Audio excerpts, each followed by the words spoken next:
Hello YouTube, William here. We are back on the Case 310 Dozer project.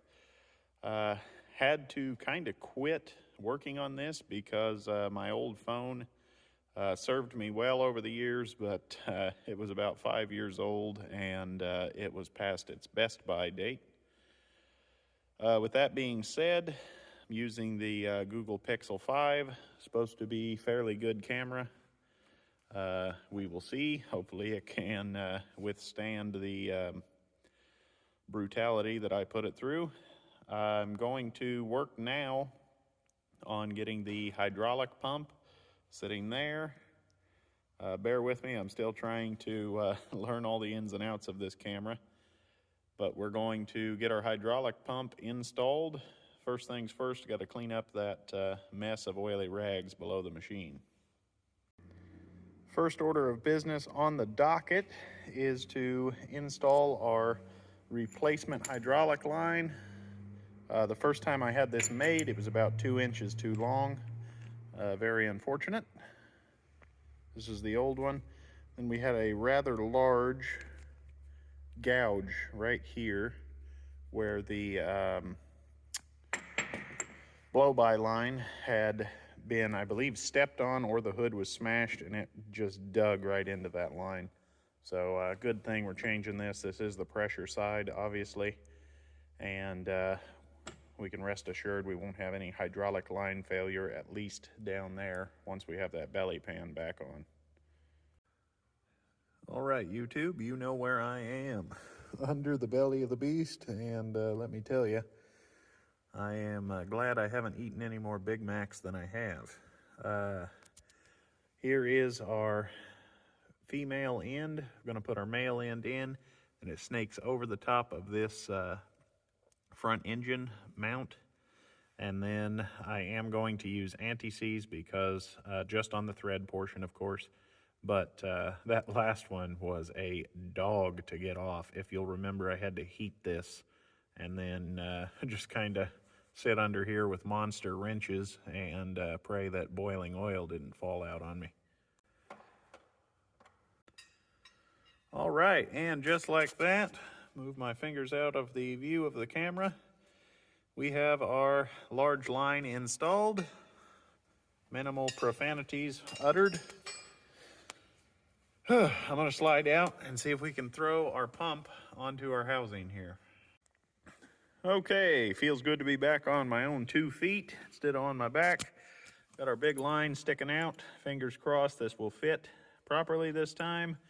And now I've got to slide on our return side of the pump.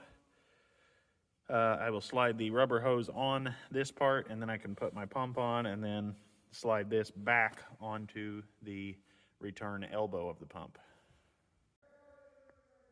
All right, we have our pump installed here in the vise. I've already changed our O-ring on this side. It's always a good idea to go after these O-rings.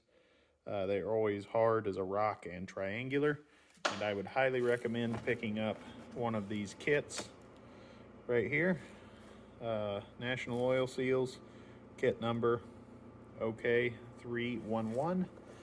This thing will save your bacon day in and day out.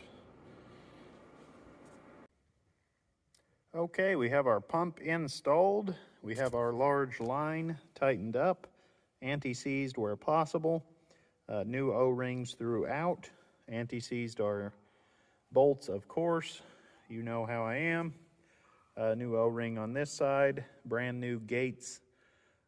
Return line here, gonna double hose clamp it, just trying to prevent any leaks possible.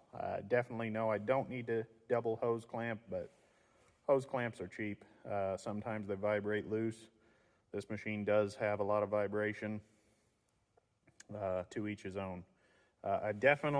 Normally I always like a thicker line, but I was very happy to see that this line was actually a little thinner because it was not rubbing on this bolster for the engine, for the front of the engine.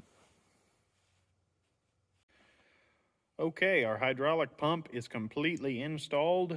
new O-rings throughout, new seals, new lines where applicable, anti-seized everything. We are now going to take our rocker cover off and see if we can fix this monstrosity here. I think it's just pot metal that is soldered to the top of the rocker cover here, and either someone stepped on it or tree branch, who can say. Anyway, this was pushed very far down like this and shoved our blow-by line right into our old hydraulic line, and you just can't be running something so flogged out and loose on a machine you're going to be pushing dirt with. I think I can just tap this a size larger and maybe do some elbow work and see if we can't replace this. And then I'm going to tackle this air cleaner before I get the radiator installed, because I'll have a little bit more room to work. Moving on to the air cleaner here, the poor old Dozer just had a hard life. This thing's kinked and cracked and bent. It's an old oil bath type. I'm not really opposed to running an oil bath, but I've got several Donaldson cartridge types running around here. I might just switch this out. I haven't decided yet. It would really free up the top of the engine here for service, things of that nature. There she is, folks. We've got delicious crusties in here. Sludgy old sludge oil. Looks like we even picked up a little bit of moisture. Could have been from the power washing process. And this thing got slammed so hard at some point that this slid down.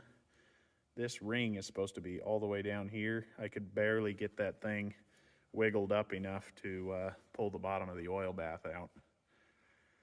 Probably going to go with a new system here.